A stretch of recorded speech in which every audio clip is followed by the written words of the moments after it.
빠르게 썰 풀어드립니다. 대한민국 8, 90년대생이라면 모두가 속은 이 문구. 대한민국은 유엔이 정한 물 부족 국가.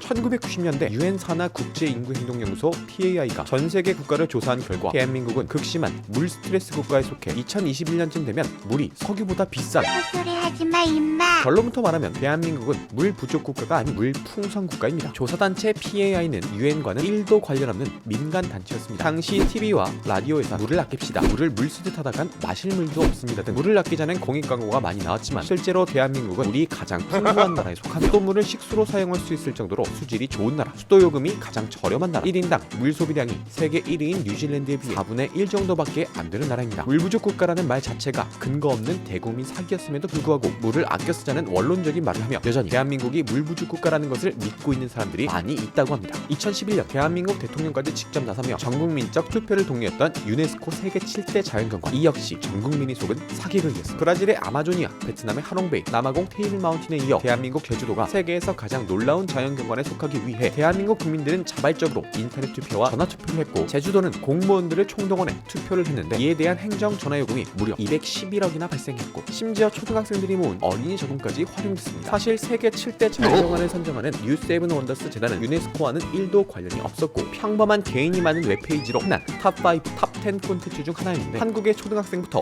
대통령까지 모두 낚여버린 것입니다. 한때 대한민국을 소개할 땐 중위도에 속해 사계절이 매우 뚜렷한 나라라며 자랑스럽게 얘기하곤 했습니다. 하지만 한중일, 미국 그리고 대부분의 유럽 국가들은 모두 사계절이 뚜렷한 나라로 특별히 자랑할 만한 내용이 아닙니다. 1990년 해외여행이 자유화되고 2000년대 인터넷이 보급되며 사계절이 특별한 게 아님을 알게 되자 이런 민망한 자기소개 내용은 사라지게 되었는데요. 한국과 가까운 어느 나라는 여전히 사계절을 자기네만 가지고 있는 특별함으로 소개하고 있다고 합니다. 지난 수십 년간 대한민국의 역사 교과서에 있었던 문구 한민족은 단일민족이다. 하지만 대한민국은 지난 수만 년 동안 동아시아에서의 확장, 이동, 혼혈을 거치며 수많은 민족이 섞여온 다민족 국가입니다. 사회적으로도 수많은 외세의 침략과 탐라구, 현재의 제주도 같은 작은 국가를 흡수한 이민족들에게 새로운 성씨를 부여해 정착을 도운 사례 역시 많이 있습니다. 결과적으로 시대착오적인 한민족이란 표현 2007년 이후 교과서에서 사라지게 되었습니다. 일본이 올림픽에서 한국보다 먼저 들어가기 위해 COREA를 KOREA로 바꿨다. 한국의 영어 명칭은 처음 고려가 서방에 알려지면서 코우려, 호라이 등으로 불린 것에서 유래되었습니다. 이때 알파벳 C로 시작하는 COREE,